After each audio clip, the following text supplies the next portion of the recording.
The air in the living room is thick and cold, heavy with words he hasn't said yet. He stands by the fireplace, the one I designed with reclaimed brick from a 19th-century schoolhouse. His hands are in his pockets, and his shoulders are set in a way I've never seen before. It's a posture of finality. He looks like a stranger wearing my husband's skin. The silence stretches, thin and sharp, until I feel like it could slice me open. I'm just standing there, clutching a cold mug of forgotten tea, watching the man I've loved for 12 years prepare to detonate our lives. He finally looks at me. His eyes, the same eyes that used to crinkle with laughter when I'd tell a bad joke, are flat. Empty. Like 2 polished stones. "It's over, Sarah," he says. His voice is calm, rehearsed. It's the voice he uses with difficult clients, not with his wife. "I want you to pack a bag.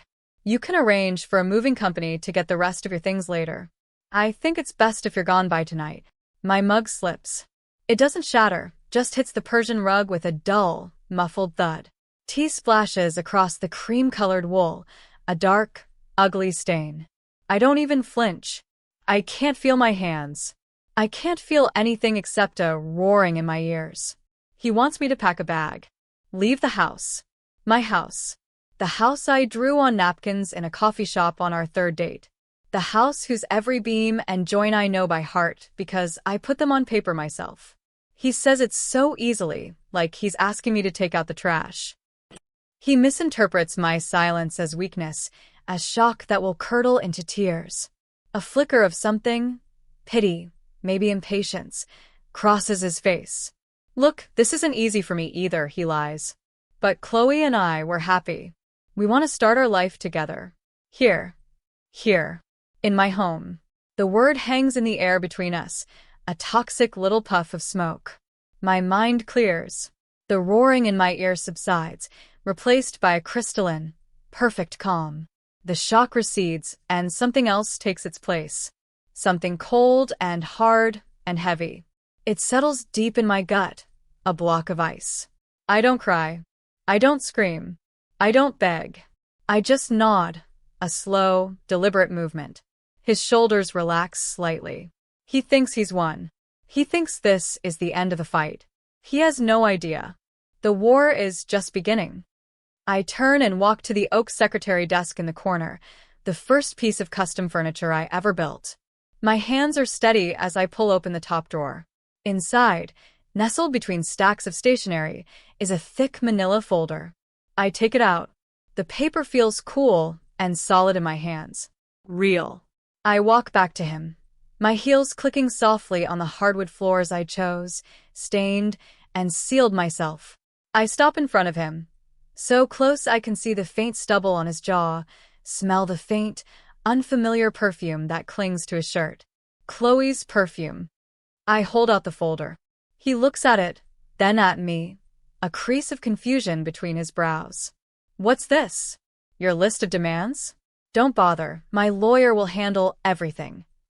"Take it," I say. My voice is quiet, but it doesn't tremble. He snatches the folder from my hand, annoyed. He flips it open, his eyes scanning the first page. I watch him. I watch the smug confidence on his face begin to curdle.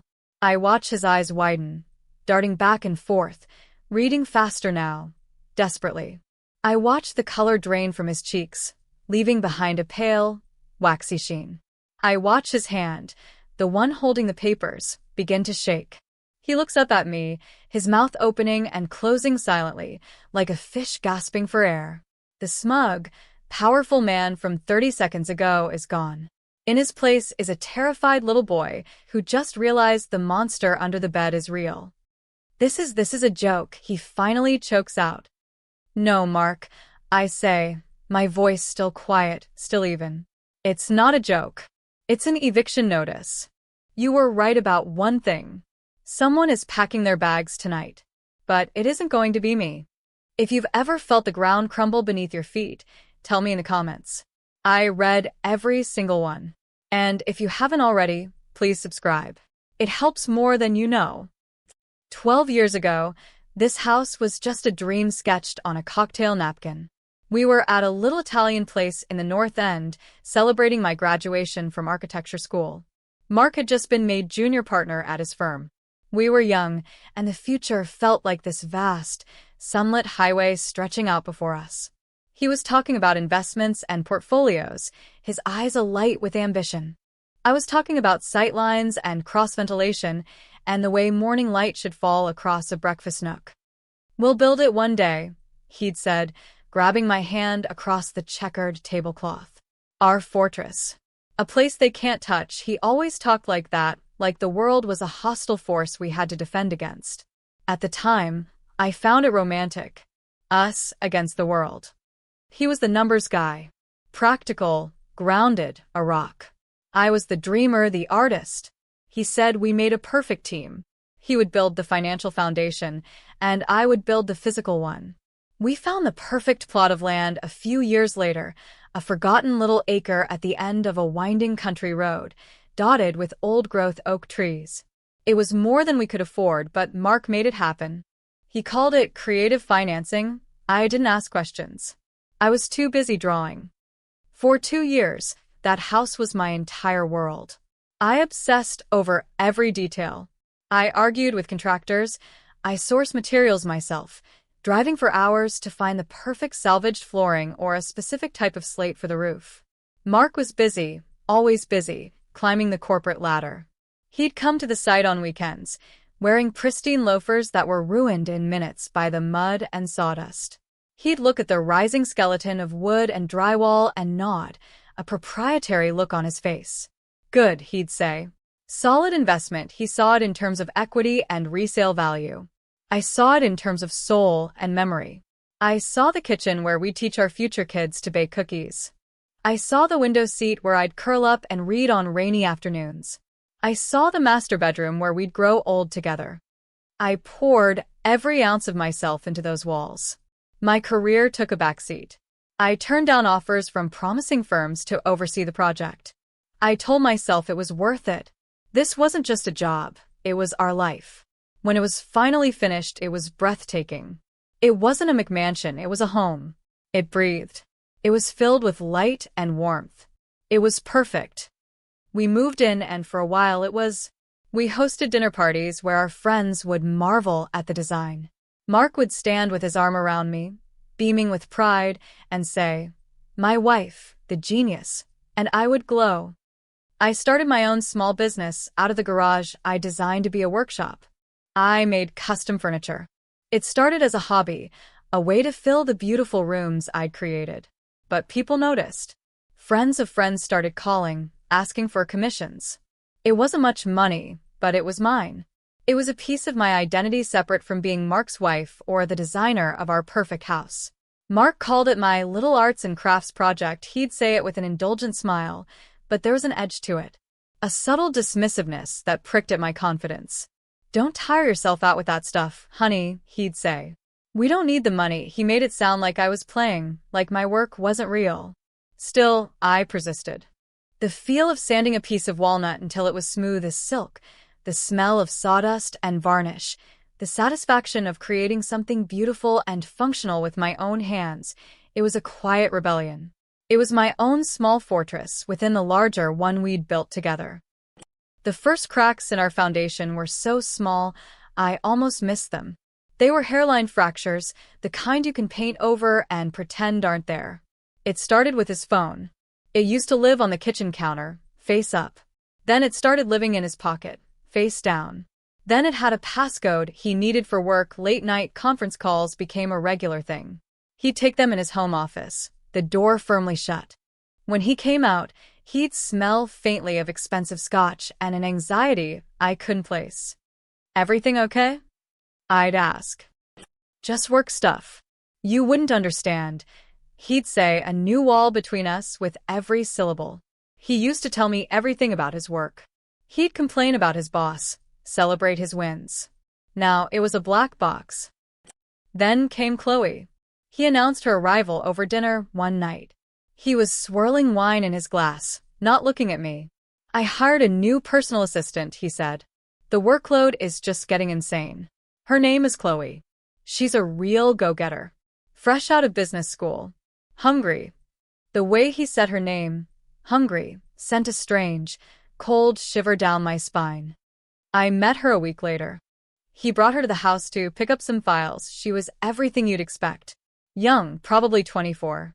She had long blonde hair, a business suit that was a little too tight, and heels that were a little too high. But the most alarming thing was her eyes. When she looked at Mark, it was with a kind of ravenous adoration. She hung on his every word. She laughed a little too loudly at his jokes. She looked at me with a polite, dismissive smile that didn't reach her eyes. It was the kind of look one woman gives another when she sees her not as a person, but as an obstacle. I felt a primal sense of alarm, a territorial instinct I didn't know I possessed. This was my home, my husband, but I said nothing. What could I say? That I was threatened by his new assistant? He would have laughed. He would have called me crazy. He was already building the narrative, brick by brick, that I was the insecure, paranoid wife. So, I played the part of the gracious hostess. I offered her coffee. She asked for sparkling water with a slice of lime. I made it for her, my hands shaking slightly as I sliced the fruit. As I handed her the glass, her perfectly manicured fingers brushed against mine. Her skin was cold. I watched them work at the dining room table, their heads bent close together over spreadsheets. I felt like a ghost in my own home. The late nights at the office got later. The weekend, work emergencies became more frequent. The credit card statement started to tell a story I didn't want to read. Dinners at restaurants I'd never heard of for two. Charges from a hotel bar downtown. A receipt from a high-end jewelry store that I found crumpled in his coat pocket. It wasn't my birthday. It wasn't our anniversary. The first time I confronted him, I tried to be calm. I laid the credit card bill on the kitchen island. I circled the charge for a $200 dinner at a French restaurant on a Tuesday night. He told me he was working late. "What's this, Mark?" I asked, my voice barely a whisper. He didn't even look at it. He just sighed, a long, theatrical sigh of a man burdened by a foolish woman. "It was a client dinner, Sarah. With Chloe. We were trying to land the Henderson account. Is that a problem?" "You didn't tell me." "I did. You must have forgotten he was so good at it." That little tilt of his head, the look of gentle concern, the subtle suggestion that my memory, my perception, was the thing that was faulty, not his behavior. "No, you didn't." "Okay, maybe I didn't. I'm sorry. It's been so stressful lately, things slip my mind. You know how important this account is. Can we please not do this?" He came over and put his arms around me, but his embrace was hollow. It was a strategic maneuver, not an act of affection. I let him hold me, but I felt nothing. The warmth I used to feel in his arms was gone, replaced by a chilling emptiness. I tried to fight for us. I tried to pull him back. I suggested a vacation, just the two of us. He said he was too busy. I cooked elaborate meals, his old favorites. He'd pick at his food, scrolling through his phone under the table. I bought new lingerie. He said he was tired and rolled over, his back a rigid wall between us. Each rejection was a small death. I was grieving a marriage while I was still in it. The house, my beautiful, perfect house, began to feel like a prison. The light-filled rooms felt cold and vast. The silence was deafening. I would wander from room to room, touching the furniture I'd built, running my hands along the smooth, cool plaster of the walls, and I would feel utterly, completely alone. I was living inside my greatest creation, and it had become a mausoleum for our love. The paranoia he accused me of began to take root. Was I crazy? Was I imagining things? I started to doubt myself, my own sanity. Maybe he was right. Maybe I was just a jealous, insecure woman making something out of nothing. I was so lost in the fog of his gaslighting that I couldn't see the truth that was right in front of me. The breaking point came on a Thursday. He was supposed to be on a business trip to Chicago. He'd called me from the airport that morning. A few hours later, a delivery truck accidentally backed into our mailbox at the end of the driveway. The driver was incredibly apologetic. I told him it was fine. As I was picking up the scattered letters, I saw it. A parking ticket. Issued that morning. For Mark's car. On a street downtown, 2 blocks from a boutique hotel I knew well. He wasn't in Chicago. He was 10 miles away. The fog vanished. In its place was a terrible, blinding clarity. It was all real. The late nights, the secret calls, the dinners, the lies. It was all true. I stood at the end of my driveway, holding a crumpled parking ticket in my hand, and the world shifted on its axis. The woman who had doubted her own mind was gone. The woman who was left was someone else entirely. Someone I hadn't met yet. Someone cold and clear and ready to fight. I went back inside and made a phone call. Not to Mark. Not to a marriage counselor. I called a private investigator. I paid his retainer with the money I'd been saving for my furniture business. The little arts and crafts project that Mark had so casually dismissed was about to become my war chest. The private investigator's name was Frank. He was a retired cop with tired eyes and a crumpled suit, a cliché come to life.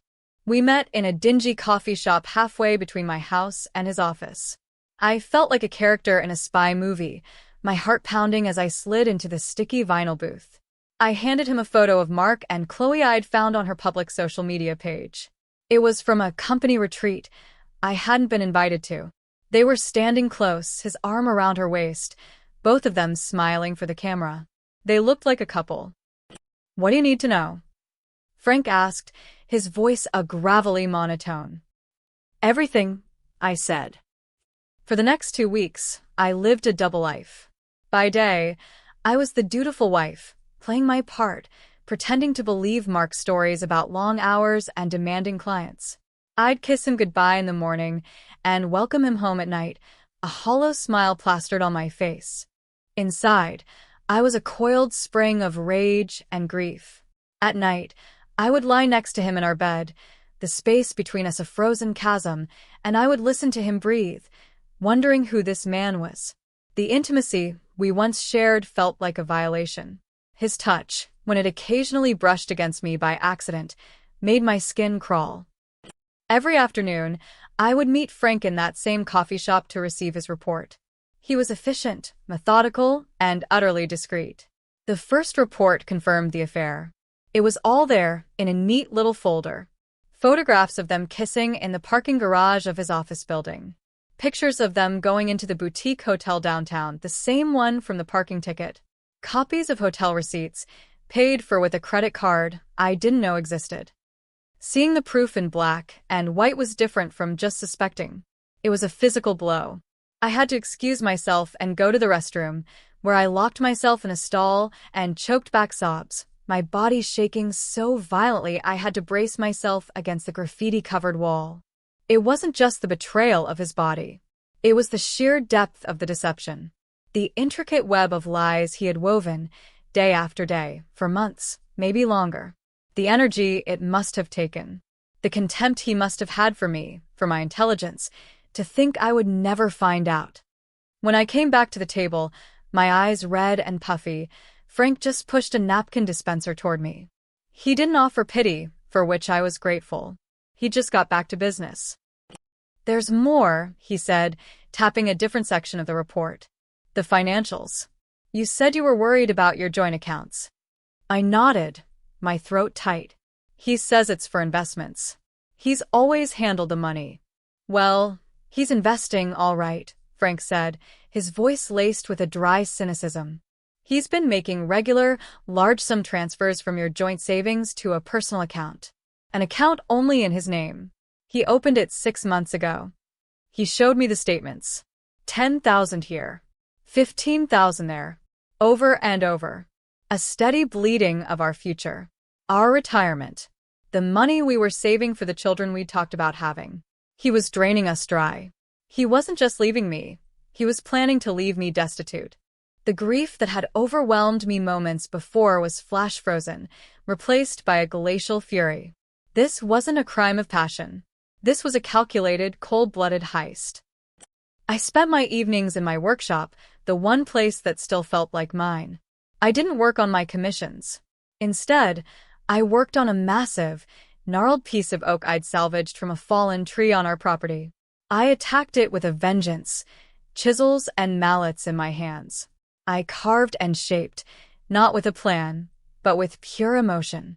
I was carving away my pain, my anger, my heartbreak. The wood chips flew like angry sparks. My hands were raw, my muscles ached, but I didn't stop. I was building something new from the wreckage. I started doing my own digging, armed with the information Frank had given me. I became a forensic accountant of my own life. I taught myself how to navigate the labyrinthine online portals of our banks. I found the secret account. I found the credit card he used for his trysts. But I also found something else. Something much, much worse. It was a series of loan documents. He had taken out a second mortgage on our house. And a third. He had leveraged our home, our beautiful, perfect fortress, to the absolute hilt. The money hadn't just gone into his secret account. It had been poured into a series of high-risk, speculative investments. Tech startups with flashy websites and no products. Cryptocurrency schemes that screamed scam. I clicked through the links, my blood running cold. Every single one of them had failed. The money was gone. All of it. He hadn't just been stealing from me. He had been gambling with our entire existence, and he had lost. I felt the floor drop out from under me. We weren't just broke. We were in a hole so deep I couldn't see the top. The house, the one thing I thought was ours, the one thing I had poured my soul into, wasn't ours at all. It belonged to the banks. And we were on the verge of losing it. The next day, I found the letters. He had been hiding them. They were stuffed in a box in the back of his closet, buried under old college textbooks. Overdue notices. Default warnings. Letters from the bank, each one more threatening than the last. The final one was dated a week ago. It was a formal notice of foreclosure proceedings. They were going to take our home. I sank to the floor of his closet, surrounded by the smell of his clothes and his lies, and I couldn't breathe. This was it. The absolute bottom. He had not only destroyed our marriage, our finances, and our future, he was about to make me homeless. The sheer scale of his recklessness was breathtaking. He was a fool. A selfish, arrogant fool who had set our life on fire just to warm himself by the flames for a little while. For a few hours, I was paralyzed by despair. I thought about just packing a bag, like he would eventually tell me to do, and walking away from it all. I could disappear, start over somewhere new, leave the mountain of debt and the shattered dreams behind me. Let him drown in the mess he'd created. But then I looked around me. I looked at the hand-scraped hickory floors. I looked at the custom bookshelves I had built into the wall. I looked out the window at the old oak tree that shaded the yard. And the despair began to burn away, leaving behind something hard and unyielding. No. I would not run. I would not let him take this from me. He had taken my love, my trust, my money, my sense of security. He would not take my home. This wasn't his house to lose. It was mine. I had dreamed it, drawn it, and built it. And I would be damned if I was going to let him and his 24-year-old go-getter take it from me. That afternoon, I wasn't in a coffee shop. I was in a sleek, downtown law office with glass walls and a view of the city. My lawyer, a woman named Eleanor Vance whom Frank had recommended, was sharp, impeccably dressed, and had an aura of controlled ferocity that I found deeply reassuring. I laid everything out for her. The affair, the stolen money, the secret loans, the foreclosure notice. I gave her the whole, ugly story. She listened patiently, her face unreadable. When I was finished, she leaned back in her leather chair and steepled her fingers. Well, she said, her voice calm and measured. He has certainly made a mess of things. Is there anything I can do? I asked, my voice trembling for the first time. Can I save the house? Eleanor was quiet for a long moment. She looked at the documents spread across her mahogany desk. It's difficult, she said finally. Because your name is on the original mortgage and the subsequent loans, you are equally liable for the debt. Legally, his financial malfeasance is your financial malfeasance. We can sue him in the divorce, of course.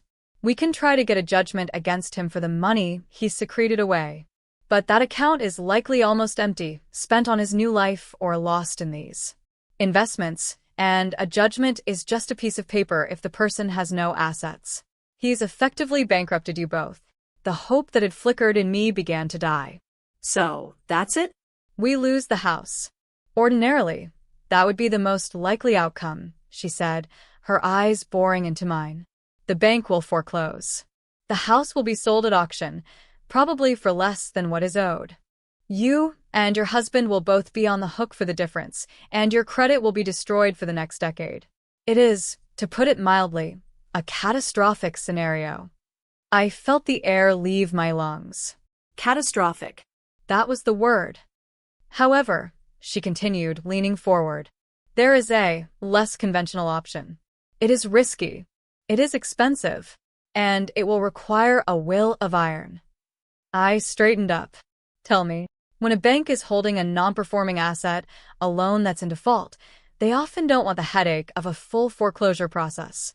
It's time-consuming and costly. Sometimes, they're willing to sell the debt itself to a third-party lender or a debt collection agency. They sell it at a significant discount. They'd rather get 50 cents on the dollar today than maybe 75 cents a year from now. Your husband's debt is so large and so delinquent, I'd bet my license they're already shopping it around. I didn't understand. How does that help me? The plan, Eleanor said, a ghost of a smile playing on her lips, is that we become the third party. We find out who the bank is selling the debt to, or we approach them ourselves. And we buy it. I stedet her, dumbfundet. Buy my own debt? With what money? Mark cleaned me out. You mentioned your custom furniture business, she said. Does it generate income? Some, I said. A few thousand a month. Not nearly enough. And you have no other assets? No inheritance, no personal savings from before the marriage? The question hung in the air. My father. He had passed away 2 years ago. He was a carpenter, a simple man who worked with his hands, just like me. He hadn't left much, but he had left me a small life insurance policy and his savings. It was about $150,000. I hadn't touched a penny of it. It was sacred money, a final gift from the man who had taught me the value of building something real and lasting. I had it tucked away in a trust account, saving it for a true emergency, for a rainy day. There is something, I said, my voice thick with emotion. My father's inheritance. Eleanor's eyes softened for a fraction of a second. I'm sorry for your loss. How much is it? I told her. She did some quick calculations on a legal pad. The total outstanding debt on the house is nearly $900,000. But the bank might sell it for 20 cents on the dollar. Maybe less. Your inheritance. It might be enough. It would be close. You would have to liquidate the entire trust. The thought of it made me feel sick. Using my father's legacy, the money he had worked his whole life for, to clean up Mark's catastrophic, selfish mess. It felt like a desecration. But what was the alternative? Lose everything? Let Mark's betrayal be the final word? My father had taught me to be a fighter. He had taught me that you don't walk away from something you built. You stand your ground. You fix what's broken. What happens if I buy the debt? I asked. If you buy the debt, Eleanor said, and now the smile was no longer a ghost. It was real and sharp as a razor. You become the lender. You hold the mortgage. The bank is out of the picture. The house becomes your asset, and the debt becomes his liability alone in the divorce settlement. You would, in effect, become his bank. And he is, as we know, very, very behind on his payments. A slow, cold fire began to spread through my veins. The sheer, beautiful, poetic justice of it. He had tried to steal my future, and I was about to buy his past, present, and future, all in one go. Do it, I said, my voice clear and steady. Liquidate the trust. Let's buy my house back. The next week was a blur of frantic activity. Eleanor was a whirlwind of efficiency. She made calls, she filed papers, she negotiated. It turned out she was right. The bank was desperate to unload the toxic loan and was already in talks with a debt acquisition firm. Eleanor, using a shell corporation to mask my identity, swooped in and made a better offer. There was a tense 48-hour period where I didn't sleep, just paced the floors of my house, waiting for the phone to ring. I drank coffee until my hands shook. Every creak of the floorboards sounded like the prelude to disaster. I felt like I was betting my entire life on a single roll of the dice. The call came on a Wednesday afternoon. I was in my workshop, sanding down the surface of the oak sculpture I had been torturing for weeks. My phone buzzed, and I saw Eleanor's name. I answered, my heart in my throat. "We got it," she said, and I could hear the triumph in her voice. "The wire transfer went through an hour ago. The debt is ours. Or rather, it's yours. Congratulations, Sarah. You are now in possession of a $900,000 mortgage." I sank onto a stool, my knees suddenly weak. I had done it. I had pulled myself back from the brink. I looked at the sculpture. It was no longer a formless expression of rage. In the last few days, it had taken shape. It was a phoenix, its wings spread wide, rising from a tangle of jagged, broken pieces. Eleanor walked me through the final steps. She had a process server draw up the official paperwork, the transfer of lien, the notice of default, and the crown jewel, the eviction notice. According to the terms of the loan he had signed, 3 missed payments constituted a default that allowed the lender to take possession of the property. He hadn't made a payment in 4 months. It was all perfectly legal, ironclad. I put the folder with all the documents in the drawer of my secretary desk, and I waited. I knew the confrontation was coming. He had been getting more and more agitated, more brazen in his cruelty. He was picking fights, trying to push me out. He was manufacturing a reason to justify his departure, painting me as the villain in a story where he was the hero starting a brave, new life. He needed me to scream, to cry, to fall apart. He needed to be able to tell Chloe, and himself, that our marriage was a miserable prison he had to escape. He had no idea I had already tunneled out and was waiting for him on the other side with a stick of dynamite. And then came that night. The night he stood by the fireplace, the fire I had built that morning now just a pile of cold ash, and delivered his final, pathetic little speech. He goes on for what feels like an eternity. He talks about how he's grown, how he's changed, how I've held him back. He says he deserves to be happy. He uses words like stifled and unfulfilled. He rewrites our entire history into a bleak narrative of his silent suffering. I am the nagging, unambitious, jealous wife. He is the dynamic, brilliant man who has outgrown his provincial life. It's a performance, and I am his captive audience of one. I let him talk. I watched the words leave his mouth and turn to dust in the cold air between us. They have no power over me anymore. They are just sounds. The man saying them is a stranger, a caricature of the person I once loved. While he speaks, my mind is a quiet, orderly room. I am thinking about the grain of the wood on the floor. I am thinking about the way the dust motes dance in the sliver of moonlight coming through the window. I am thinking about the satisfying weight of the folder in my hands. When I hand it to him, and he snatches it away, the shift is instantaneous. The smug actor is gone. The confident financier vanishes. I watch him process the legal language, the cold, hard facts printed in unforgiving black ink. The deed of trust assignment. The notice of delinquency. The pay or vacate notice. His face goes through a rapid series of transformations: arrogance, confusion, disbelief, dawning comprehension, and finally, pure, unadulterated panic. It's like watching a building collapse in slow motion.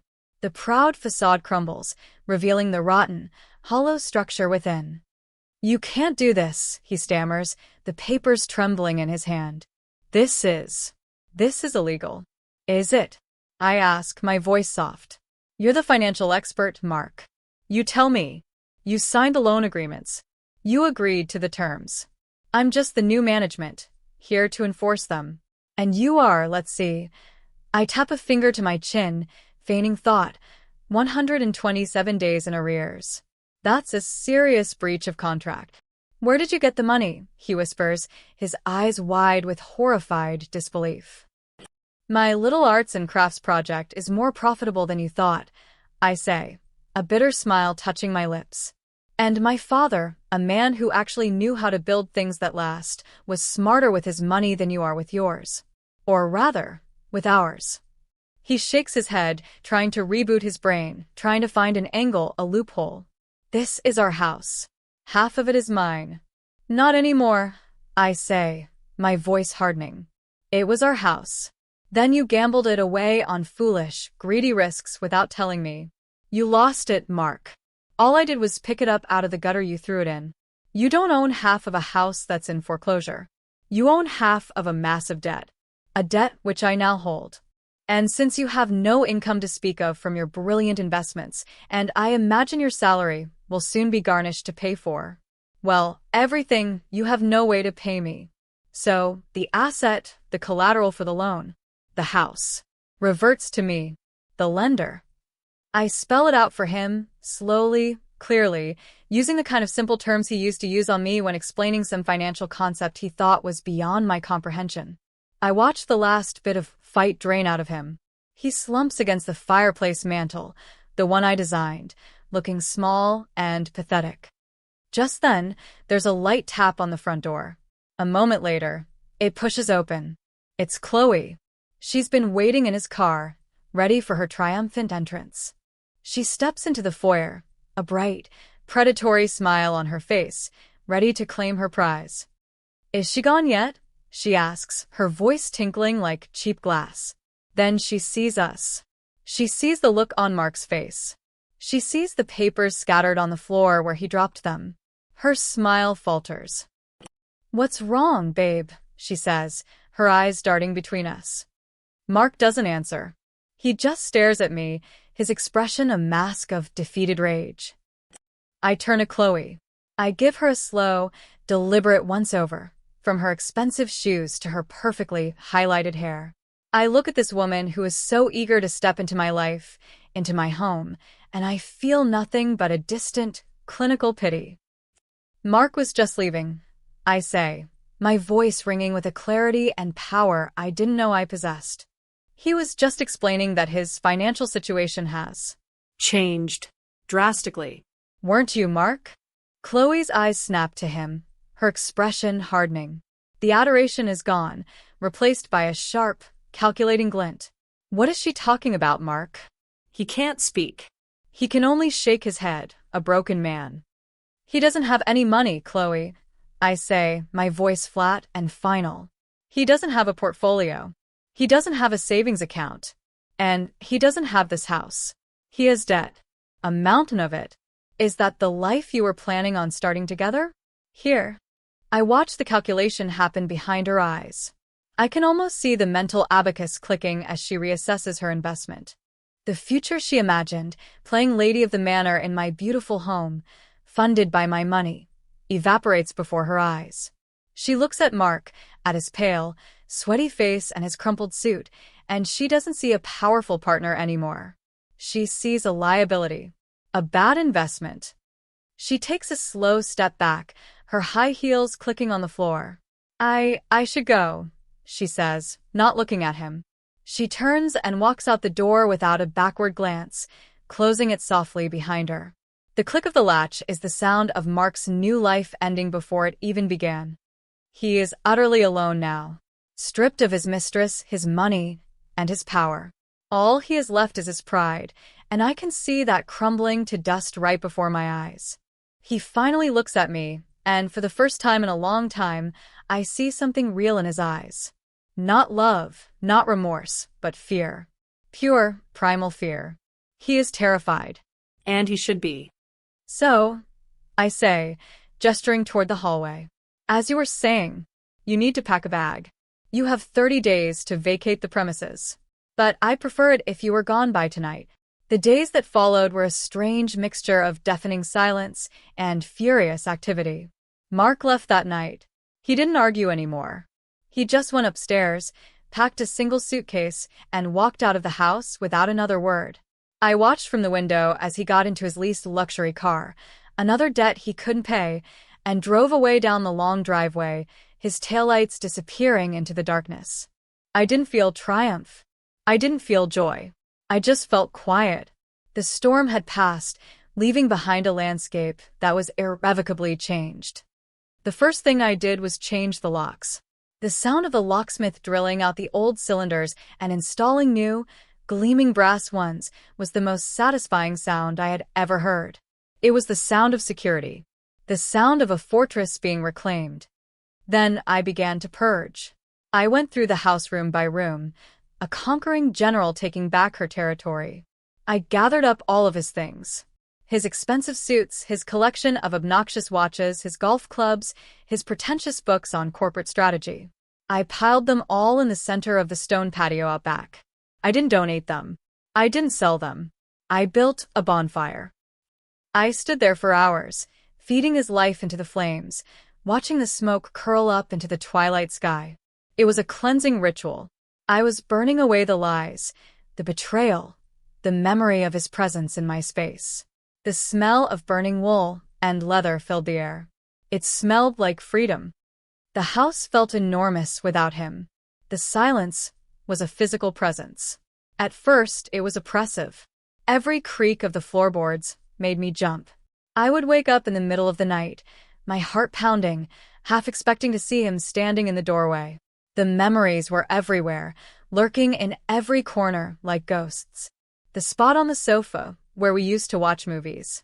The kitchen where he once tried, and failed, to make me breakfast in bed. The bedroom that had become a cold and lonely battlefield. Slowly, painstakingly, I began to exorcise the ghosts. I moved the furniture. I repainted the walls. I filled the empty spaces that his absence had left.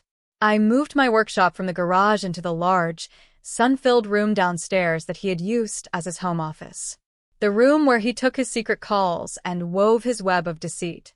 I ripped out his sterile, corporate-looking desk and replaced it with my own sturdy, handmade workbenches. I filled the shelves not with financial ledgers, but with blocks of beautiful wood, cherry, maple, walnut, oak. The room began to smell of sawdust and potential instead of scotch and anxiety. My business, my little hobby, began to flourish. Freed from Mark's constant, subtle undermining, my confidence grew. I started advertising online. I built a professional website. The orders began to pour in. I hired a part-time assistant, a young woman from the local art school who was eager to learn. The house, which had been silent for so long, was now filled with the sounds of creation, the hum of the table saw, the rhythmic tap of a chisel, the cheerful chatter of two women building something new. The legal battle was long and ugly, but with Eleanor by my side, I was invincible. Mark tried to fight, of course. He hired a bulldog of a lawyer who accused me of everything from fraud to emotional abuse. They tried to argue that I had taken advantage of him in a moment of weakness. Eleanor dismantled their arguments with the cool, surgical precision of a master chess player. In the end, the evidence was overwhelming. The secret bank accounts, the catastrophic investment losses, the signed loan agreements. He had no defense. The final divorce decree was a masterpiece of legal vindication. The court awarded me the house free and clear, recognizing that my inheritance had saved it from foreclosure. The remaining marital assets, which were few, were divided. And the debt, the massive, crushing debt he had accrued through his secret loans, was assigned entirely to him. I walked out of the courthouse into the bright sunshine, feeling 10 pounds lighter. There are still hard days. Days when a song on the radio or the smell of a certain aftershave will transport me back, and the grief will hit me with the force of a physical blow. The loss of a 12-year relationship, even a bad one, leaves scars. I mourn the man I thought he was. I mourn the future I thought we would have. I mourn the years I lost, trying to be the woman I thought he wanted me to be. But the grief is no longer a constant companion. It's a visitor that comes less and less often. Most days, I wake up in my beautiful, sunlit bedroom, and I feel a profound sense of peace. I make coffee and take it out to the porch, looking out over the yard and the old oak trees. My home. My sanctuary. My fortress. He had tried to take it from me, and in doing so, he had given me the greatest gift of all, the knowledge of my own strength. A few months ago, I got a call from a gallery in the city. They had seen pictures of my work online and wanted to feature my oak phoenix sculpture in an upcoming exhibition for emerging artists. I spent a week polishing and waxing the piece, my hands tracing the lines of the wings I had carved from my own rage and pain. As my assistant and I loaded it onto the truck, I stepped back and looked at it. It was beautiful. Strong. A testament to the fact that sometimes you have to burn everything to the ground before you can rise from the ashes. The house is no longer just a structure of wood and stone. It's a part of me. It has absorbed my tears, my anger, my joy, my resilience. We saved each other, this house and I. He thought he was taking everything from me, but all he really took was himself. And it turns out that was the one thing I didn't need. This house was built with love, nearly destroyed by lies, and then rebuilt with something stronger. If this story hit close to home, I'd love to hear your version. Thanks for being here. Subscribing helps bring more of these to life.